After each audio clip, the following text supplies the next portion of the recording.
GG, les grandes gueules sur RMC Story, les GG tous les jours en direct de 9h à midi avec aujourd'hui Zora Bitan qui est cadre dans la fonction publique, Marianne Soubré, avocate et Étienne Liebig, éducateur. Des GG qui vous redonne la parole. On reprend nos discussions tout à l'heure à midi moins le quart au moment du GG. Vous, je sais qu'on va reparler notamment du plomb à Notre-Dame, des dealers à Marseille, la légalisation. Ça fait partie de nos sujets. Mesdames et messieurs, c'est l'heure du grand oral.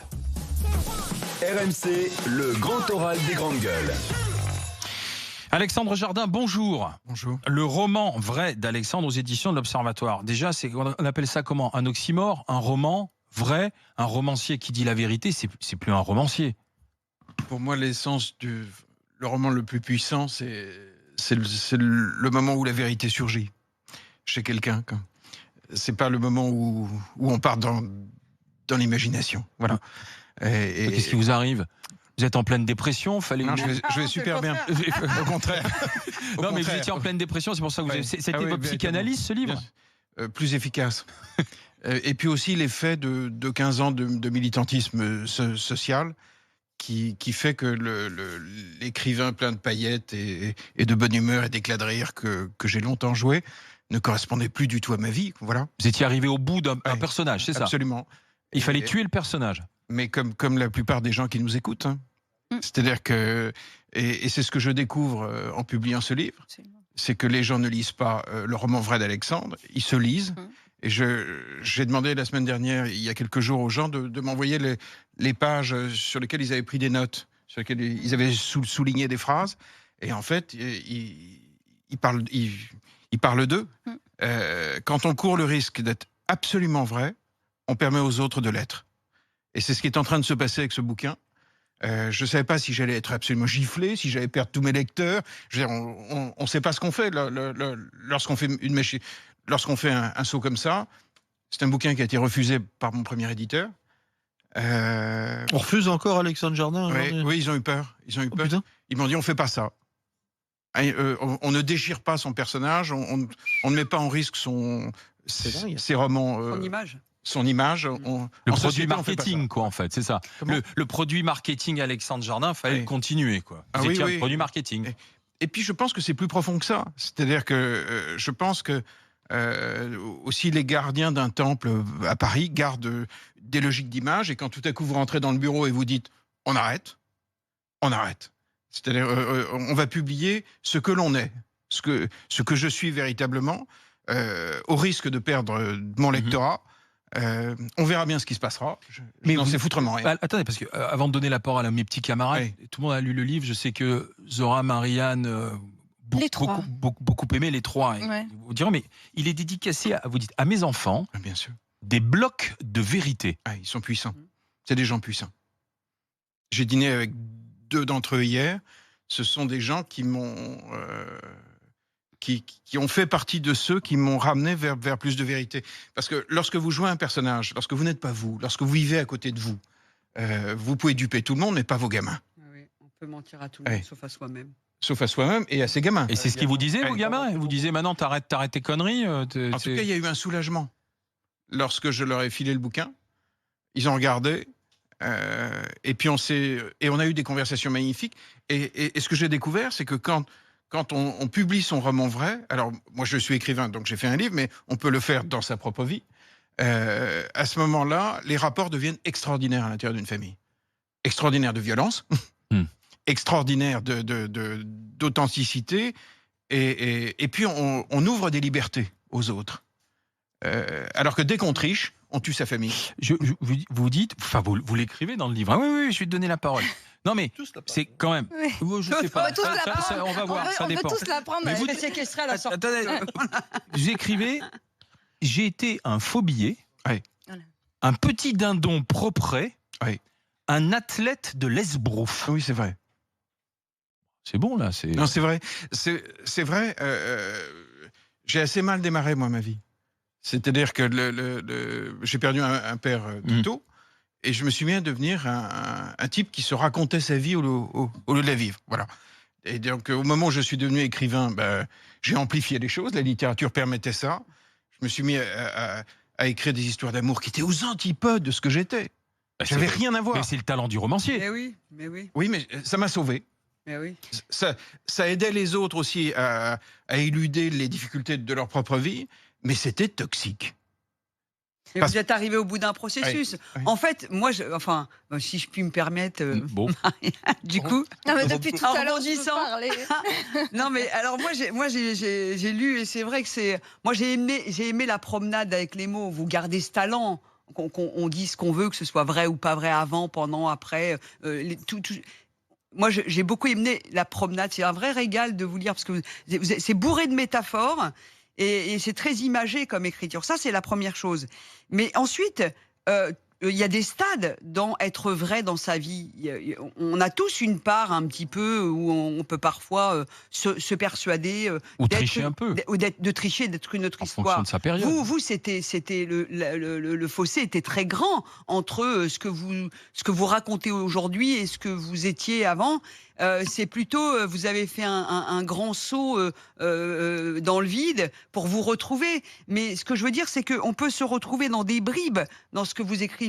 C'est énorme quand même. Vous dites qu'à un moment donné, vous n'avez pas de souvenir de la mort de votre père. Il y a énormément de passages. C'est comme si vous étiez mis à raconter une vie, la vie d'un autre, oui. Mais elle a enchanté du monde à travers votre littérature. C'est ça qui est... C'est-à-dire qu'il ne faut pas prendre ça comme je vous ai menti. Non, vous avez été un personnage qui avait enchanté plein de gens à travers vos romans. Ne le regrettez pas. Voilà, quoi. ne le regrettez pas. Ne le reniez pas. Et aujourd'hui, vous enchantez encore plein de gens en disant bon bah voilà, maintenant j'enlève le masque, j'ai fini, terminé, je suis moi. Mais voilà, mais c'est fondé sur quelque chose. C'est fondé sur une histoire, sur une vie, sur un père, sur la mort de quelqu'un, sur des vies de couple que vous n'avez pas. Vous avez essayé de vous raconter une vie de couple merveilleuse, mais vous savez, il y a plein de gens qui se racontent des vies de couple merveilleuses et qui quasiment finalement tout le monde. Voilà, non, pas moi, mais bon, il y a un moment donné, personne peut-être fera le roman vrai. Donc voilà, moi je l'ai lu comme un roman. Pour de vrai, je ne sais pas si c'est vrai ou pas, peu importe. Mais c'était tellement délicieux en écriture que voilà. Alors Alexandre. Non, j'ai pas de question, moi. J'ai pas de question. J'ai l'impression. Ce qui est vrai, c'est que lorsque vous écrivez vrai, oui, c'est-à-dire en considérant qu'un livre doit être un risque inconsidéré. Lorsque vous faites ça, votre langue se modifie. Vous n'écrivez pas exactement de la même manière. Et c'est vrai que je n'ai jamais reçu autant de courriers qui parlent du style. À quoi ça sert un style? Est-ce que c'est quelque chose pour faire joli? Ou est-ce que c'est fait pour accéder à la vérité profonde de quelqu'un? C'est parce que c'est profond que c'est dans ce style-là.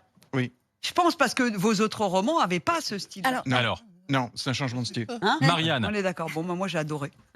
Oui, alors moi par contre, c'est pas un roman que j'ai lu en fait. Enfin si, bien sûr, mais alors déjà je voulais vous remercier, mais je pense que vous n'êtes même pas rendu compte du nombre de possibilités de lecture de votre livre en fait, parce qu'on peut le lire de 1000 façons et c'est vrai que je pense que je vais encore en découvrir d'autres. Pour le dire aux auditeurs, parce qu'on parle depuis tout à l'heure et on a tous lu, en fait c'est un livre d'autodémolition totale de ce personnage qu'on nous connaissions. Nous avions l'habitude de vous voir, toujours riant très fort, avec ce rire un peu forcé, toujours excessivement romantique. Voilà. Et en réalité, alors, on voyait déjà dans des gens très bien, que j'avais énormément aimé, même si j'avais aimé Bille en tête, Le Zèbre et Fanfan, d'accord, mais après je vous ai perdu. J'en ai lu 3, après j'ai arrêté. Je me suis perdu. mais ce que je voudrais dire, c'est que ce qui est tout à fait extraordinaire, et les gens doivent se rendre compte, c'est que vous sortez d'une famille totalement dysfonctionnelle, où vous avez vécu des choses très graves, parce qu'au détour, au détour d'un tout petit paragraphe, vous racontez quelque chose de très grave. Bien sûr. Et de très fondateur aussi dans votre vie, parce que vous êtes un enfant blessé à tous les sens du terme. Et en fait, ce que vous faites, mais c'est aussi expliquer aux gens qu'on peut vivre.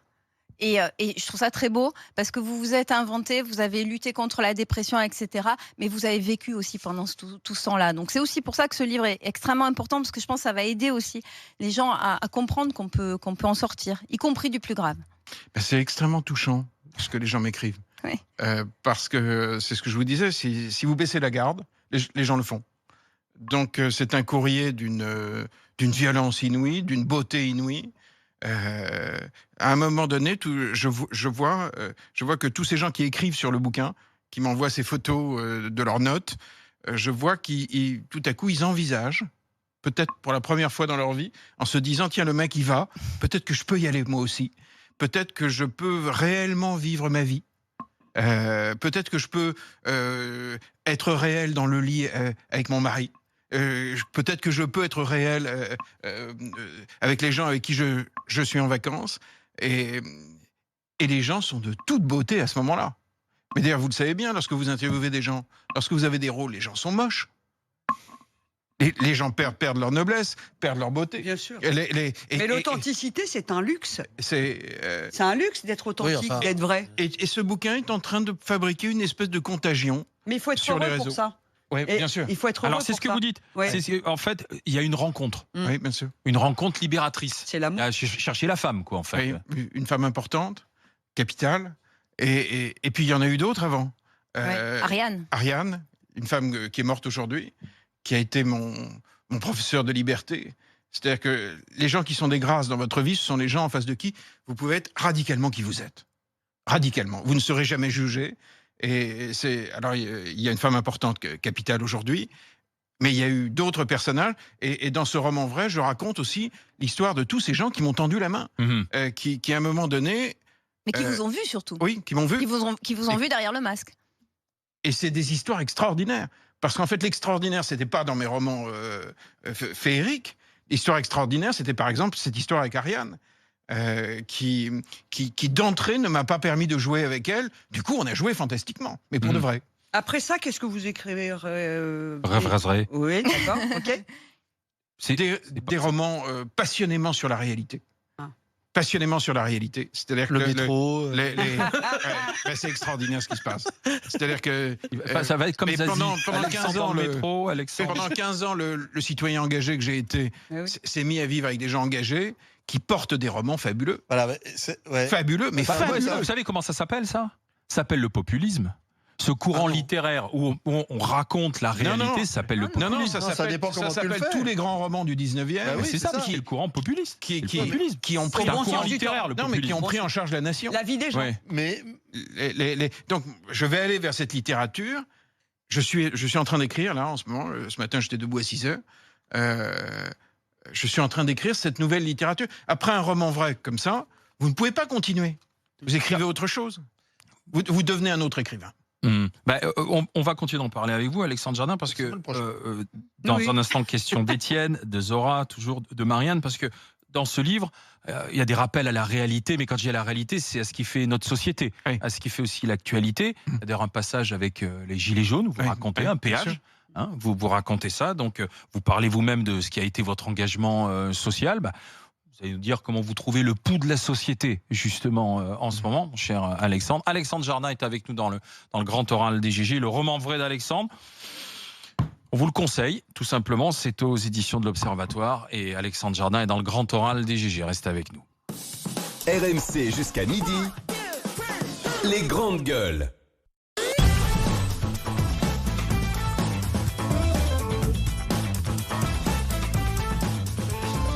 Les GG, les grandes gueules, RMC Story, les grandes gueules, avec aujourd'hui dans le grand oral des GG, Alexandre Jardin, le roman vrai d'Alexandre aux éditions de l'Observatoire. Il livre comme il dit lui-même, ses vérités. Alexandre Jardin, c'est fini. Alexandre Jardin qui en mettait partout sur les plateaux en riant, c'est terminé. Voilà, le romancier est là, mais il a enlevé les habits de lumière qui n'étaient pas les bons. Alors, livre qui a été adoré par les grandes gueules. Monsieur Étienne Yébig. Oui, juste, je suis sûr qu'il y a des moments dans cette vie, cette fausse vie, où vous étiez authentique. Notamment, je pense que le travail que vous avez fait pour la lecture des petits, la lecture des enfants, qui moi m'a beaucoup touché, évidemment, était de la vraie authenticité. Lire et faire lire. Lire et faire lire. Et je pense aussi parce que je sais que vous aimez les gens et je sais que vous vous intéressez aux gens. On a un ami commun, tout à fait par hasard, qui n'en revient pas de se dire, tiens, pourquoi Alexandre Jardin me téléphone pour me demander de mes nouvelles alors que je le connais pas, etc. Donc je sais que vous avez un véritable amour des gens et je me dis que là, vous étiez authentique quand même. Oui, c'est comme ça que je suis tombé amoureux de la réalité, en m'engageant. parce que je suis tombé sur des gens qui portaient des très grands romans réels. Et alors que j'avais passé par écrit ma vie à fabriquer des fables, des îles des gauchers, des trucs qui n'étaient pas possibles, on ne peut pas être le héros de Fanfan. On ne peut pas être le zèbre. On ne peut pas. Alors que tous ces gens réels, ils étaient puissamment engagés dans des romans de toute beauté. J'ai trouvé hier un message magnifique du directeur de la prison de Villepinte, qui me disait, mais moi, le type que j'ai vu, parce qu'on avait installé un programme pour augmenter le vocabulaire des jeunes détenus, et on avait modélisé ça à Villepinte. Il me dit, mais il trichait pas. Je lui dis, c'est vrai que je trichais pas. Mais par écrit, je trichais. Et dans la vie publique, je trichais. Et dans ma vie amoureuse, j'étais fou. Mon deuxième mariage, je me suis marié dans un théâtre. C'est une scène que je raconte dans le livre. Je veux dire, les gens, normalement, se marient. Ils vont à leur mariage. Moi, j'ai été au théâtre. Et c'était une pièce de théâtre, un moment sublime et de pure folie. C'était un moment cinématographique. D'ailleurs, il y avait un ami producteur à l'Intersion, en sortant, le producteur des Visiteurs et de Fanfan, d'une centaine de films. Il me dit, je veux la même chose, mais dans un scénario. Il n'a même pas vu une réalité, quoi. Et donc, à un moment, il faut habiter le réel. Mais bizarrement, les gens qui ont été réels dans votre vie étaient des gens aussi fracassés, parce que Françoise Verny a essayé à un moment. Hein, je pense qu'elle s'est heurtée. Oui, mais elle s'est heurtée à vous parce que, au fond, elle avait peut-être vu ce que vous étiez vraiment. Et puis, Marianne, c'était des gens qui quand même étaient fragiles finalement. Est-ce qu'on n'est pas plus fragile en étant sincère, et est-ce que là, vous n'êtes pas en train de vous mettre tout nu, mais à tous les sens du terme, et vous risquez de prendre encore plus de coups? C'est pas grave. Ils sont sains. Vous êtes prêt à les prendre? Oui, ils sont sains. Ce qui est gravissime et qui fait passer à côté du bonheur, c'est le chiquet. C'est absolument gravissime. C'est un vrai péché. C'est un truc qui fout en l'air les rapports, mais justement, vous dites ça fout en l'air les rapports, mais c'est là où on se rend compte que tout était truqué, parce que les médias, et nous-mêmes de temps en temps, on vous invitait en disant, avec Alexandre Jardin, on va avoir un peu de spectacle. C'est un bon client, mais on savait d'ailleurs que c'était de la mise en scène, quoi. C'est vachement que vous le disiez. Mais non, mais parce que le bon client, il y a le bon client qui est authentique. Il vient avec ses passions, ses convictions. Et puis, on savait qu'avec Alexandre Jardin, au bout d'un moment, même nous, on se disait, mais c'est vrai, ou il est perché, jusqu'où il part, quoi. Et donc, en fait, il souffrait. Bon, c'est bien de se le dire aujourd'hui, parce que du coup, même pour celui qui vous regarde ou celui qui vous écoute, il a plus l'impression d'être au cirque. Ah là, je vais enfin écouter des choses. C'est pour ça que dans le livre, quand vous parlez des gilets jaunes, et vous êtes à un péage, c'est à Mantes-la-Jolie, voilà. Vous êtes à un péage et vous voyez ce qui se passe, vous êtes au fait de la société. Et vous avez envie, avec votre téléphone portable, leur dire, racontez-moi, dites-moi un peu aussi, pourquoi vous êtes là. Voilà, pourquoi vous êtes là, quelle est votre part de vérité. Vous vous êtes senti en phase avec les gilets jaunes à ce moment-là ou pas? Complètement? Mais moi, je suis tellement engagé vous depuis auriez pu longtemps mettre un gilet jaune. Que je ne comprenais pas pourquoi tout ça n'avait pas explosé avant. C'est-à-dire que je savais bien ce qui se passait dans nos territoires. Je veux dire, hier, il y a encore un maire, on en parlait, qui a été tué à la suite d'une algarade. Je connaissais la tension du pays. Je la connais. Bon, il n'y a pas de raison de parler de ça au passé. Donc, j'étais simplement très surpris que ça n'arrive pas avant. C'est-à-dire, on a un tel problème de système. Le centralisme français ne marche plus. Vous pouvez envoyer qui vous voulez à l'Élysée. C'est un système vertical qui ne marche plus. Là, pourtant, on a envoyé quelqu'un qui a justement cassé le système. Il a cassé le système des partis. Il est arrivé lui-même avec... Pour en produire un lui-même. Mais la verticalité française... Vous l'avez soutenu d'ailleurs, Emmanuel Macron, non? Non, j'ai été posé des conditions un jour. Et dès que j'en s'est mis à parler vrai... Mais... Pourquoi il ne parle pas vrai? Il est encore dans un rôle, Emmanuel Macron? Non, surtout à ce moment-là. C'est-à-dire que... non, il n'a pas dit, je crois à l'État hyper centralisé, il faut donner le pouvoir à une vingtaine de polytechniciens, et il faut que ça marche, parce que de manière verticale, vous allez voir, ça va marcher. Il n'a jamais dit ça. Et c'est pourtant ce qui a eu lieu. On a eu une révolution technocratique. Bon. Et on a des territoires aujourd'hui qui sont mais en morceaux. On a des maires qui sont désespérés. C'est une élection l'année prochaine qui est très particulière, puisqu'on a quasiment... 49% de maires veulent pas se représenter. Les élections municipales. Imaginez, vous êtes président, un type rentre dans votre bureau, une fille, et vous dit la moitié des maires ne veulent pas se représenter. Vous pensez quoi? Vous voyez pas qu'il y a un problème? Au fond des territoires. Oui, vous parlez beaucoup de la ruralité ou même des zones minières, etc. Enfin, vous parlez beaucoup de cette France abandonnée. Dans ce livre, bien sûr. Bien sûr. Mais parce que c'est là que j'ai rencontré la réalité. Le petit bourgeois parisien d'un milieu favorisé qui sort du monde du cinéma, à un moment donné, il n'a rencontré la beauté des gens réels qu'en s'engageant avec eux. Je n'aurais jamais écrit le roman vrai d'Alexandre si je n'avais pas fondé des associations, si je n'avais pas installé des programmes, si je n'avais pas monté le mouvement des zèbres. Vous parliez de lire et faire lire, on fait lire 700 000 enfants.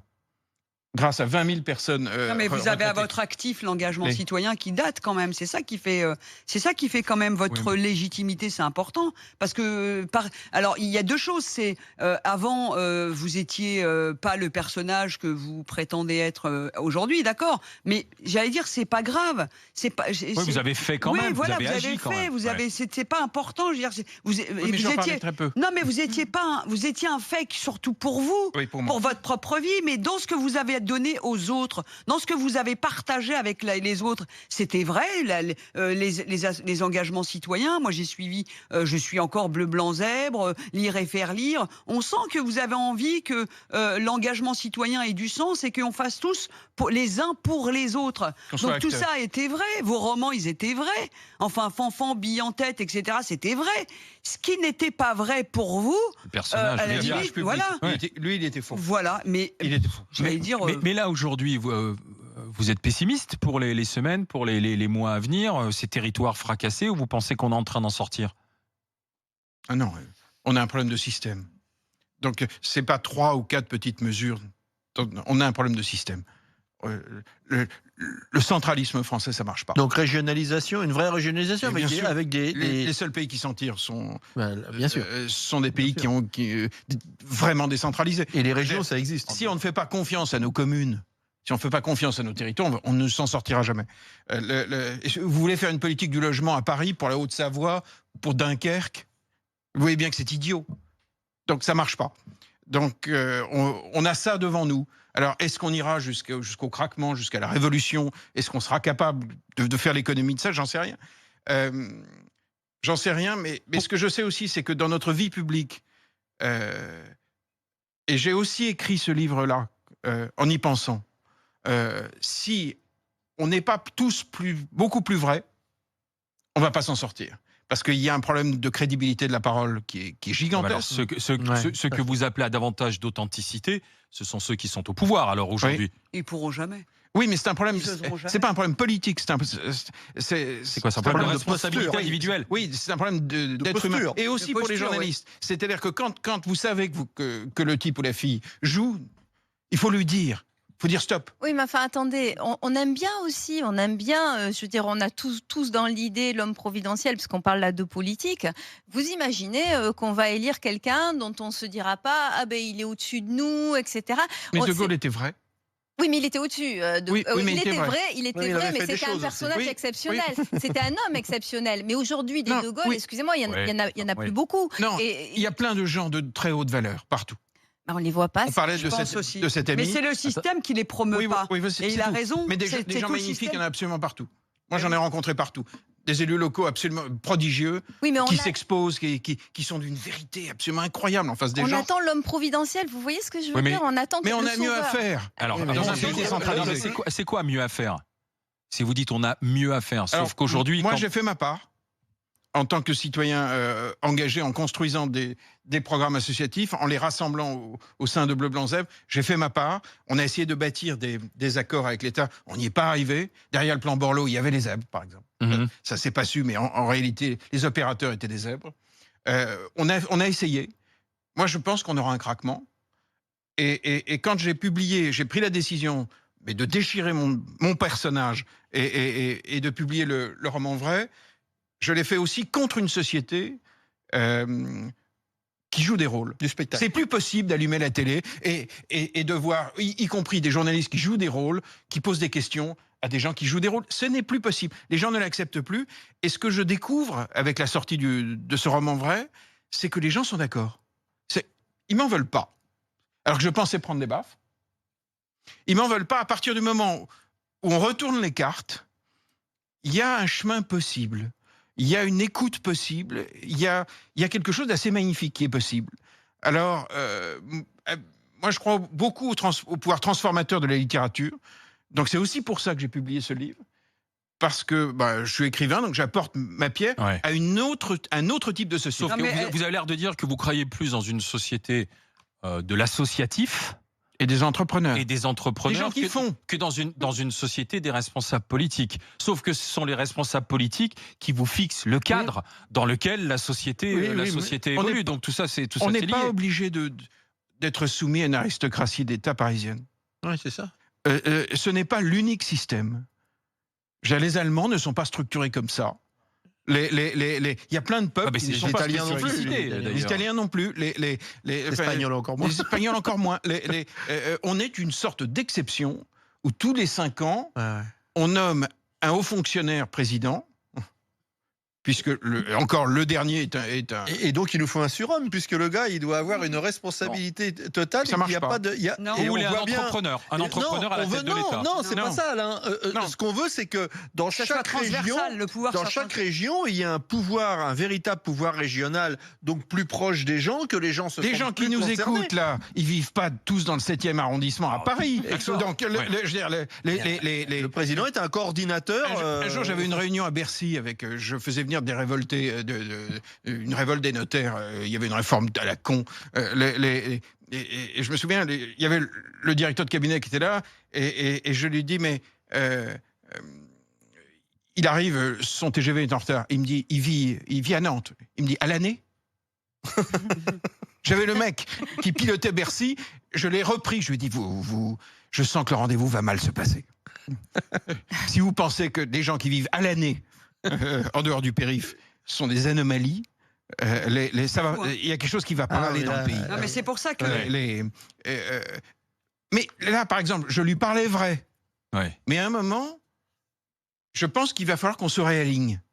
C'est-à-dire qu'on reprenne l'habitude d'être des gens réels. Oui, mais regardez, elle s'est fracassée, la société, au moment des Gilets jaunes, avec des violences organisées, orchestrée, instrumentalisée peut-être par certains, mais au départ d'une sincérité absolue. Au départ, c'était d'une sincérité. Il n'y avait aucune ambiguïté au départ. Complètement, mais le fracas, il a eu lieu. Oui, mais le fracas, il a eu lieu. Non, comment non? Mais non, le fracas, il a eu lieu parce qu'aussi. Mais quel fracas vous attendez? Il ne fait que commencer. Je veux dire, la Révolution française, ça dure combien d'années avant que la transformation du pays ait lieu? Non, ce sont des processus qui sont beaucoup plus lents. Alors, je dis ça parce qu'ici, on est sur une chaîne ici, on est vrai. Hein. Donc, non, mais on croit en l'instantanéité. Mais non, une société, ça bouge beaucoup plus lentement. Forcément. Et vous pensez que ça, Macron, il va le prendre dans la figure? Et c'est pas Macron le problème. Parce que là, je dis ça parce que ça a commencé, parce que c'est toujours lui qui est au pouvoir et qui lui reste encore 3 ans de mandat. Oui, mais les changements de système, ça dépasse les hommes. Ouais, c'est long. Ça dépasse les individus. Lui, il est le produit d'un milieu, d'une caste qui contrôle assez bien le pays. Mais c'est des problèmes qui sont beaucoup plus profonds. Mais en attendant, moi, je me suis dit que j'allais faire ce que je pouvais avec ma littérature. C'est-à-dire, j'allais essayer de proposer une autre manière d'être. Et la seule façon d'être crédible, c'était de me l'appliquer. C'est-à-dire de m'auto-lyncher. De ne plus rien planquer. De ne plus rien... Non mais attendez, c'est pas qu'on planque, on a tous des rôles sociaux aussi. C'est-à-dire que, je veux dire, voilà, on survit, mais c'est aussi ce que la société attend de nous.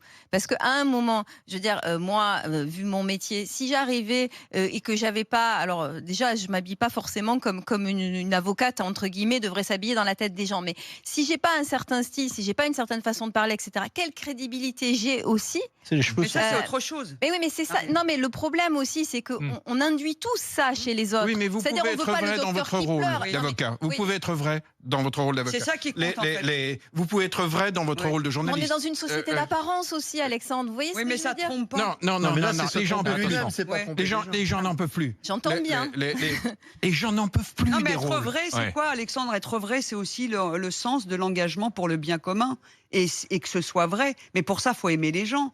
Genre, au-delà, Oui, mais c'est la base, c'est le préalable à tout. Sauf que le système politique et le système de l'engagement n'est pas fondé là-dessus. Il est fondé sur des castes qui se reproduisent entre elles et qui se nomment entre elles. Résultat, le maire qui serait un excellent, j'allais dire, ministre, etc., on n'en veut pas, parce que lui, il est dans le réel. Tout est construit. Moi, j'ai fait de la politique 20 ans. C'est ça un changement de système. Mais c'est une amorce intéressante. Mais ça part de soi. Non, mais pour moi, c'est quelque chose de banal, simple, engagement pour le bien commun.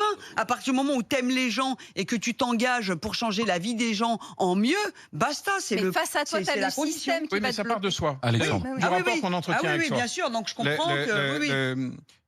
C'est pour ça que je suis à la fois très inquiet de ce qui va se passer et puis en même temps très confiant Dans l'après. mais aussi de voir ce que je constate autour de mon bouquin. Parce que j'aurais pu être purement lynché. Hein. Vous l'avez été en partie quand même, hein. Il y a des critiques qui sont très aussi. mauvaises. Hein. Ouais. Et qui sont dit quel rôle il nous joue encore de nouveau avec ça. Quoi. Non, mais ce qui est normal. Le cynique ne peut pas penser que quelqu'un baisse vraiment les masques. Le cynique croit forcément que si vous retirez le masque, vous en avez un autre. Voilà. Donc c'est le propre du cynique. Donc je savais que ça existerait. Mais le phénomène qui est en train de se passer autour de ce bouquin m'intéresse beaucoup plus que mon livre.